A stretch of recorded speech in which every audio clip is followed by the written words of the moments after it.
Hello नमस्कार दोस्तों, मैं रवि शर्मा स्वागत करता हूं आप सभी का आज की इस वीडियो में। आज की वीडियो में लेकर आया हूं बीएससी एग्रीकल्चर फोर्थ सेमेस्टर में जो सब्जेक्ट आता है principles of food science and nutrition का। तो इससे रिलेटेड मैं कई वीडियोज़ डाल चुका हूँ। यदि आप लोगों को नहीं मिली हैं तो डिस्क्रिप्शन में आपको प्लेलिस्ट की लिंक मिल जाएगी, वहाँ से आप सभी की सभी वीडियो देख सकते हैं। तो पहला क्वेश्चन है हमारा कि निम्नलिखित में से कौन सा माइक्रोन्यूट्रिएंट नहीं है। तो विटामिन जो है माइक्रोन्यूट्रिएंट नहीं है। फिर उसके बाद आता है अगला प्रश्न, इसमें पूछा गया है कि पृथ्वी पर सभी जीवित प्राणियों के लिए ऊर्जा का प्राथमिक स्रोत है, तो कौन सा है? कार्बोहाइड्रेट है। फिर उसके बाद चलते हैं अगले प्रश्न पर। इसमें पूछा गया है कि निम्नलिखित में से कौन कार्बोहाइड्रेट सामान्य स्रोत नहीं है, तो कौन सा नहीं है? अंडा। ठीक है, अंडे। फिर उसके बाद चलते हैं अगले प्रश्न पर।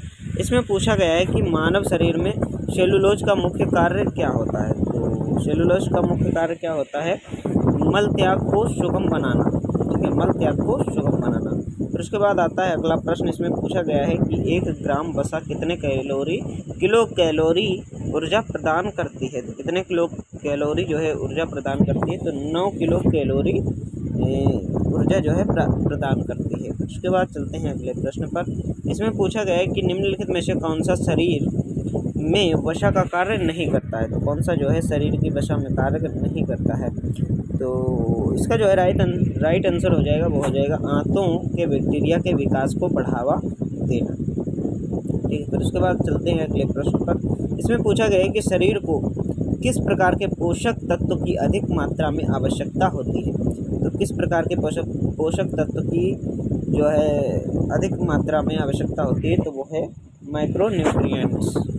फिर उसके बाद आता है अगला प्रश्न। इसमें पूछा गया है कि शरीर में अतिरिक्त ग्लूकोज कहाँ संग्रहित होता है। तो कहाँ संग्रहित होता है? वो है यकृत में संग्रहित होता है। फिर उसके बाद आता है अगला प्रश्न। इसमें पूछा गया है कि निम्नलिखित में से कौन सा सूक्ष्म पोषक तत्व है। तो इसमें से जो है कौन सा सूक्ष्म पोषक तत्व कौन सा है? विटामिन। ठीक है, विटामिन जो है सूक्ष्म पोषक तत्व है या माइक्रोन्यूट्रिएंट है। फिर उसके बाद आता है अगला प्रश्न। इसमें पूछा गया है कि कार्बोहाइड्रेट और वसा में मुख्य अंतर क्या है। तो मुख्य अंतर क्या है? तो इसका जो है राइट आंसर हो जाएगा, वो हो जाएगा हमारा सी वाला। ठीक है, सी वाला राइट हो जाएगा कि वसा ऊर्जा का प्राथमिक स्रोत है जबकि कार्बोहाइड्रेट नहीं है। ठीक है, तो ये राइट हो जाएगा। फिर उसके बाद आता है अगला प्रश्न हमारा। इसमें पूछा गया है कि प्रोटीन की मूल इकाइयाँ क्या हैं। तो प्रोटीन की जो है मूल इकाइयाँ क्या हैं? वो हैं अमीनो एसिड। अमीनो एसिड से ही क्या बनता है? प्रोटीन। फिर उसके बाद आता है अगला प्रश्न हमारा। इसमें पूछा गया है कि खाद्य स्रोतों से किस प्रकार के अमीनो एसिड प्राप्त किए जाते हैं। तो राइट आंसर हो जाएगा आवश्यक अमीनो एसिड प्राप्त किए जाते हैं। फिर उसके बाद आता है अगला प्रश्न। इसमें पूछा गया है कि निम्नलिखित में से कौन प्रोटीन का स्रोत नहीं है। तो मूंगफली का तेल जो है प्रोटीन का स्रोत नहीं है।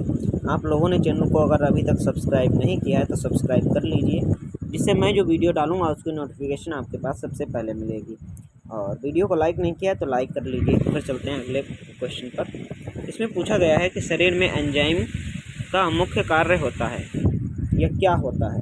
तो पाचन करने का जो है शरीर में एंजाइम का मुख्य कार्य होता है। फिर उसके बाद आता है अगला प्रश्न। इसमें पूछा गया है कि निम्नलिखित में से कौन सा प्रोटीन का कार्य नहीं है। तो कौन सा जो है प्रोटीन का कार्य नहीं है? ऊर्जा भंडारण जो है प्रोटीन का कार्य नहीं है।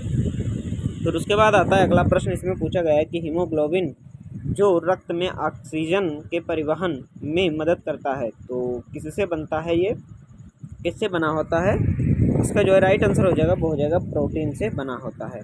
फिर उसके बाद आता है अगला प्रश्न हमारा। इसमें पूछा गया है कि शरीर में विटामिन की क्या भूमिका है। तो शरीर में जो है विटामिन की क्या भूमिका है? चयापचय कार्यों का विनिमय। ठीक है, शरीर में विटामिन की क्या भूमिका है? चयापचय कार्यों का विनिमय करना ही विटामिन की भूमिका है। तो उसके बाद आता है अगला प्रश्न। इसमें पूछा गया है कि शरीर में उनके संश्लेषण के आधार पर विटामिनों को वर्गीकृत किया जाता है। तो किसमें वर्गीकृत किया गया है? आवश्यक और अनावश्यक विटामिन्स में वर्गीकृत किया गया है। फिर उसके बाद आता है अगला प्रश्न। इसमें पूछा गया है कि कौन सा विटामिन शरीर द्वारा संश्लेषित किया जाता है। तो कौन सा है?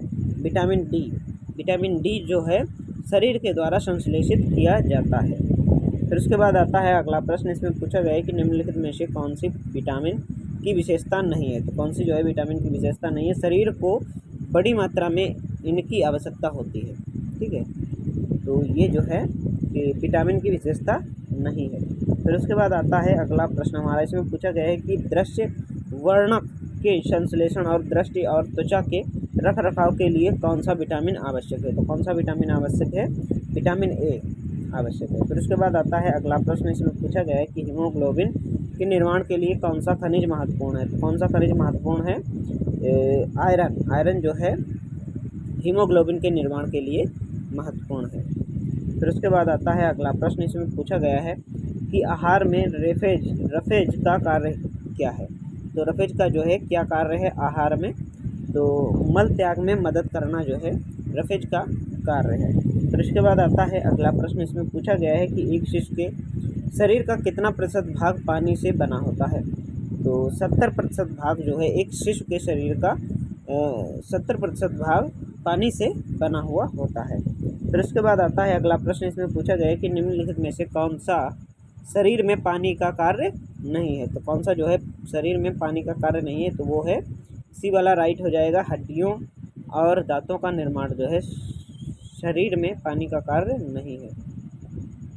फिर उसके बाद आता है अगला प्रश्न। इसमें पूछा गया है कि शरीर में पोटेशियम का मुख्य कार्य है। तो शरीर में जो है पोटेशियम का मुख्य कार्य क्या है, द्रव संतुलन बनाए रखना ही पोटेशियम का मुख्य कार्य है। फिर उसके बाद आता है अगला प्रश्न। इसमें पूछा गया है कि संतुलित आहार का उद्देश्य है।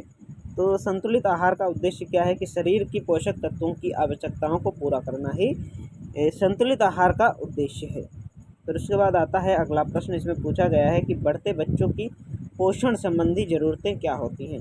तो कौन सी ज़रूरतें होती हैं, वो होती हैं उत्तक वृद्धि के लिए अतिरिक्त प्रोटीन की आवश्यकता होती है। फिर उसके बाद आता है अगला प्रश्न। इसमें पूछा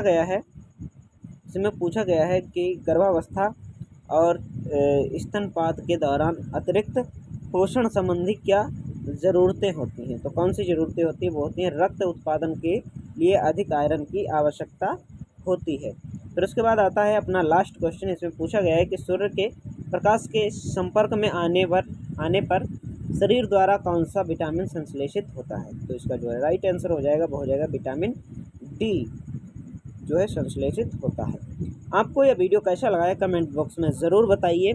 और आपने अगर बाकी की वीडियोस नहीं देखी हैं तो डिस्क्रिप्शन में आपको लिंक मिल जाएगा, वहां से आप देख सकते हैं। चैनल को अभी तक सब्सक्राइब नहीं किया तो सब्सक्राइब कर लेना। और मिलते हैं किसी नेक्स्ट वीडियो में, तब तक के लिए जय हिंद, जय भारत, राम राम।